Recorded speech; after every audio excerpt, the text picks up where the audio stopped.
on away. Got my peas going in. My second camera is broken because I broke the thing off of it. So I can't tell what's in that tank, and then the fertilizer's rolling on. So funny story. I'm cruising along, enjoying life, seeding away, everything's good. I got 180 pounds of peas going on. I'm pretty sure it's supposed to be 3 pounds of this inoculant in the second tank going on. And then we put 60 pounds of the super secret blend. Actually, to be honest, I'm not sure what's in it. Potash and something else. Anyways, we need phos in our land, so whenever we seed peas, we put phos down because we're making the trip anyways to seed peas. So anyways, I got all that going. Everything's running. Then all of a sudden my meter number 2 goes to 0, and then it flashed a couple of fault codes.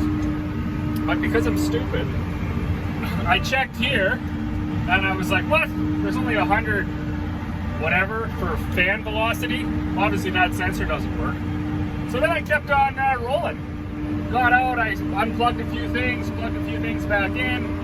Even actually messaged the Douglas Lake guy, the New Holland service manager.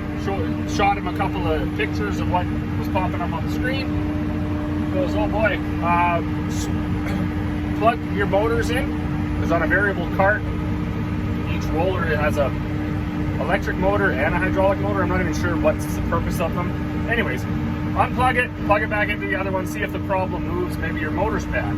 Okay, so I did that. The problem didn't move. So I'm seeding away, and then it finally, another fault comes up that says restart, bad component or whatever. So then I do that, and Corey came out to help me fill. So when I went to drop her off, because her ride showed up, I thought, you know what, I'm gonna check, man, maybe it's plugged. So I dropped the manifold, plug, right solid. So that's why it couldn't turn. I cannot believe that. All year long, everything's been working so good, and then all of a sudden, bang.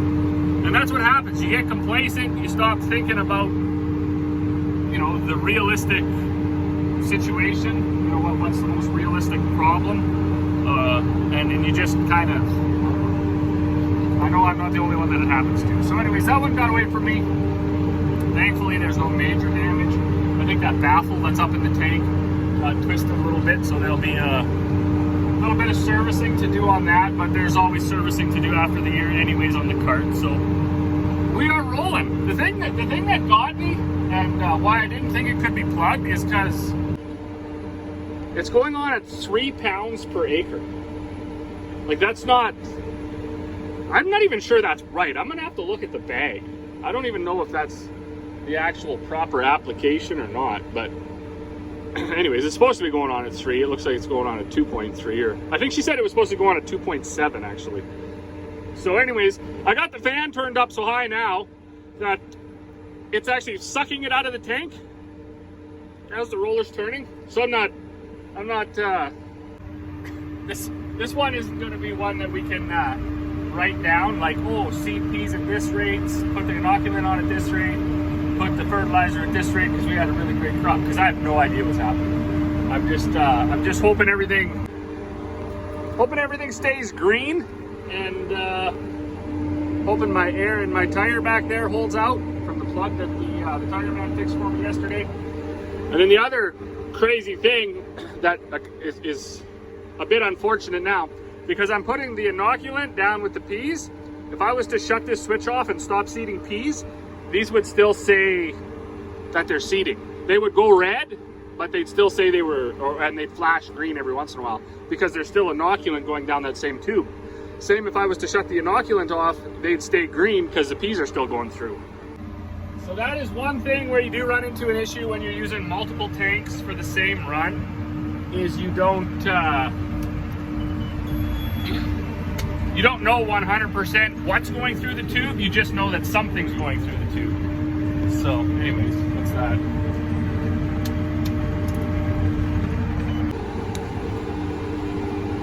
Well, 5 o'clock.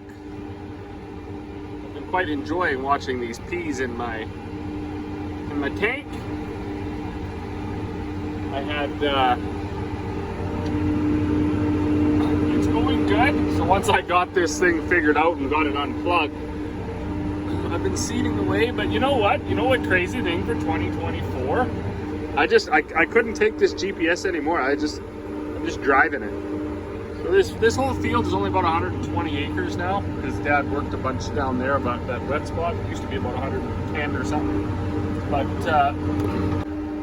it's actually been quite easy to drive because I can just follow the row from last year, because we're just direct seeding these peas. So the crazy thing is though, like you can see those rows look pretty straight. I seeded with this tractor and this drill last year.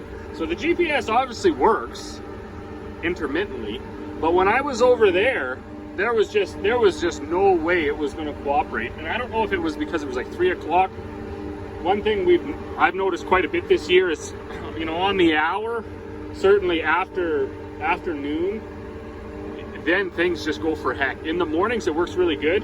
In the evenings it works really good. But midday-ish, and then, you know, around 3, 4, 5, 6 o'clock, good luck. You'll be going straight and it'll just do, like there was one point it almost turned 90 degrees and just started going across the field that way. So I hope they can, I know with the automated cars or whatever, autonomous cars, self-driving cars, they're using a lot of cameras.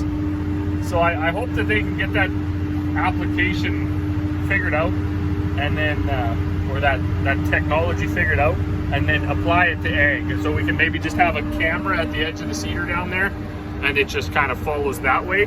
Because trying to line this thing up, I don't know, is there any other New Holland guys out there with these IntelliView systems? Or there's a sticker on the door, what does it say? IntelliSteer Ready, Precision Land Management. Like, this is by far the biggest piece of junk that I've ever encountered on the farm today. And I'm sure they must work somewhere, because I see all sorts of T9 tractors on YouTube, people pulling big 80-foot air drills with them across the prairies, all over across the Midwest. So it's they gotta work. I don't know what I'm doing wrong, and I'm a little bit too bullheaded and stubborn to just concede and call it tech. Although I have reached out to the guy a few times, but of course, you know, right in seeding, you really want to stop when it's kind of working. I mean, of course, this year we could have, because it's still super early. But you know, on the back end of that, you want to get done. You want to get things wrapped up, tidied up. I mean, it could rain any day, so you don't want to stop for 3 hours and have a tech goof around, you know, doubling back and forth and trying to get it to drive straight. What my plan was, and I dropped the ball on it, was last fall I was going to get the tech out for some fall tillage. He could have figured it out then. But between not being able to get any anhydrous, and then what else happened last fall? I don't even know. I think it was early enough. I don't know what happened. Got lazy, I guess. Making bags, what have you. So that's definitely something though. I gotta write it down. This has to get addressed. Either this system has to come out of here, and we have to put in a John Deere system or something, or this has to be, somebody has to change a component, or at least the software, because this coming out, just recalibrating it again, that's not going to work. We've already had 3 techs since we bought this tractor out to look at it, not just for the GPS, but for a couple other issues as well. And every time they tackled the GPS and said it worked, it never ever did.